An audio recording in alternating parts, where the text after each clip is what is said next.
Encore un bivouac très compliqué, il a fait très froid. J'ai plus beaucoup de ravitaillement, mais on va rien lâcher. Rien lâcher. Maxime, tu veux un café?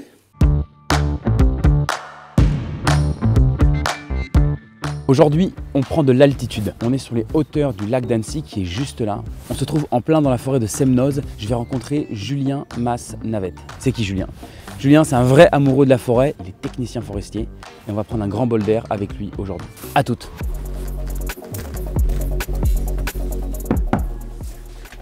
Bonjour Maxime. Salut Julien. Entre. Maxime, je te propose qu'on aille en forêt, comme ça je vais te montrer mon lieu de travail, mon bureau. Avec grand plaisir. Allez. Donc là, on est dans ta forêt. Donc ici, on est au départ du Semnoz. C'est très beau, je confirme. Alors du coup, c'est quoi ton rôle, toi? J'ai énormément de missions qui me sont confiées pour la gestion de cette forêt. Alors comme c'est une forêt assez fréquentée par le public, et justement par le fait qu'on est près d'une grande ville, il y a quand même beaucoup d'enjeux, quoi. Il faut gérer ces flux de gens, il faut gérer les usages. Il y a des sportifs, il y a un usage plus récréatif.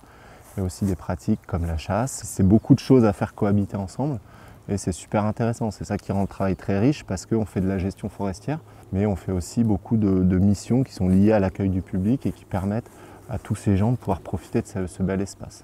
Toi, tu dois combiner du coup les différentes missions de l'ONF, c'est-à-dire que souvent tes actions elles vont devoir combiner à la fois l'impératif d'entretenir la forêt, de l'accompagner et en même temps du coup voir comment on peut concilier l'intérêt commercial et économique à ça, quoi. C'est ça, nous en fait à l'ONF on s'est ancré dans une gestion multifonctionnelle de la forêt, c'est-à-dire que la forêt c'est à la fois un outil de production de bois, c'est aussi un réservoir de biodiversité très important et c'est également un outil social. C'est la gestion qu'on a mis en place à l'ONF et que nous dans nos missions quotidiennes on s'efforce de découper pour que ces trois missions se retrouvent dans notre gestion forestière. Admettons que demain il fait beau, demain on est fin février. À quoi ressemblerait ta journée là si on devait quand même essayer un petit peu pour donner une idée aux gens? Je prépare en gros tous mes travaux de l'année. Ça peut être des travaux par exemple sur les chemins, ça peut être des travaux sur les peuplements forestiers pour faire de la place aux arbres. Donc il y a énormément de choses qui sont un peu invisibles pour le grand public, mais qu'on programme nous en ce moment. Et on va programmer toute notre activité de l'année qu'on va après étaler à peu près du mois de mars au mois de décembre. T'entends le petit cri cri cri cri cri, t'as entendu ou pas? Ouais. Ça c'est le pic noir, c'est le plus grand des pics qui fait ça. Tu penses que plus tard on aura les vacances d'été qui seront déplacées en automne avec le dérèglement climatique? Dans mon métier, je suis quand même confronté à un réchauffement climatique qui peut parfois faire un peu peur parce que ça va vite. Du coup, c'est vrai que ça nous génère aussi beaucoup de suivi, de vigilance sur les peuplements, notamment sur l'épicéa par exemple, qui est une essence montagnarde classique. Et cette essence en dessous de 1000-1200 mètres d'altitude a beaucoup de mal aujourd'hui parce qu'elle est fragilisée par les sécheresses successives. Et il y a un petit insecte qui est très malin qui en profite de cette faiblesse et qui détruit l'arbre et ça peut aller très très vite, quoi. Regarde Maxime, ici on a un épicéa qui a été attaqué par le scolyte et qui est mort. Tu vas voir qu'il y a des petits trous sur l'écorce là, que tu vois ici. Et donc en fait l'insecte, le scolyte, il va piquer cette écorce et la larve de cet insecte va se développer sous l'écorce et empêcher la circulation de sel. Et du coup voilà, là la seule solution c'est de le couper. Donc là, très concrètement, le dérèglement climatique engendre un manque d'eau. C'est ça. Comme on a des grandes périodes de sécheresse auxquelles l'épicéa n'est pas habitué, il n'arrive pas à sécréter suffisamment de cette sève épaisse là qu'on voit ici. Okay. Donc cette sève épaisse, elle le protège contre les attaques de l'insecte parce qu'il va engluer l'insecte quand il pond.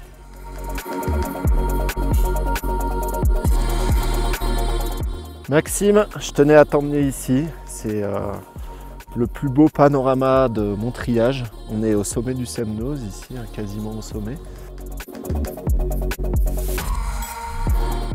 Et du coup, quelles sont les spécificités du rôle de l'ONF en milieu montagnard?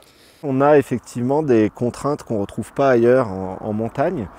Et de ce fait, l'État a chargé l'ONF de missions qui s'appellent les missions RTM, Restauration des terrains de montagne. En cas de constat d'avalanche, de glissement de terrain, de risque de chute de bloc, les services RTM ont des compétences en termes de génie écologique et génie civil pour protéger les infrastructures humaines. Et nous, en tant que techniciens forestiers, dès qu'on constate effectivement des risques sur les triages qu'on gère, on fait appel à ces services qui, eux, sont vraiment des services d'ingénierie et qui viennent en appui de nos métiers. Alors ici, Maxime, on va tester le clisimètre. Ok, alors c'est quoi? Ça nous permet, nous forestiers en montagne, de pouvoir mesurer des pentes. Tu prends un point de repère par rapport à ta pente et ensuite tu fermes l'œil et tu vas voir le chiffre qui apparaît. Ah, 86, ok, ouais. Toi, ta passion pour la forêt, elle t'est venue comment? C'est plutôt un rêve d'adulte ou un rêve d'enfant? Très franchement, je crois que j'ai toujours eu la forêt chevillée au corps. Moi, j'ai grandi au pied du Mont Blanc et c'est un choix aujourd'hui dont je suis fier. Et voilà, aujourd'hui, je ne voudrais pas changer de métier. Merci Julien, on arrive à la fin de cet entretien, mais avant de te quitter, j'ai un petit cadeau pour toi de la part de Elisabeth Cordy, une de tes collègues qui travaille dans la forêt de Traite en Provence. Voilà. Merci. Tu reconnais? C'est un rameau de pin d'Alep. Qu'est-ce que ça t'inspire? Essence méditerranéenne par excellence et avec le réchauffement climatique qui va peut-être être planté dans des régions un petit peu plus au nord, je pense. Quant à moi, j'ai un cadeau du coup pour la prochaine personne que vous allez visiter. C'est une bouteille de bière qui est fabriquée avec des aiguilles d'épicéa. Ok. Donc épicéa, essence emblématique des Alpes. Et du coup, tu la feras déguster avec modération à la prochaine personne que tu rencontreras. Au prochain forestier qu'on va l'ONF. D'accord. Il y a des scolytes avec ou ça va? Pas du tout. Non, ça va. Là, c'est bon. Ok, très bien. Merci beaucoup Julien. Merci à toi. C'était un super Au moment. plaisir.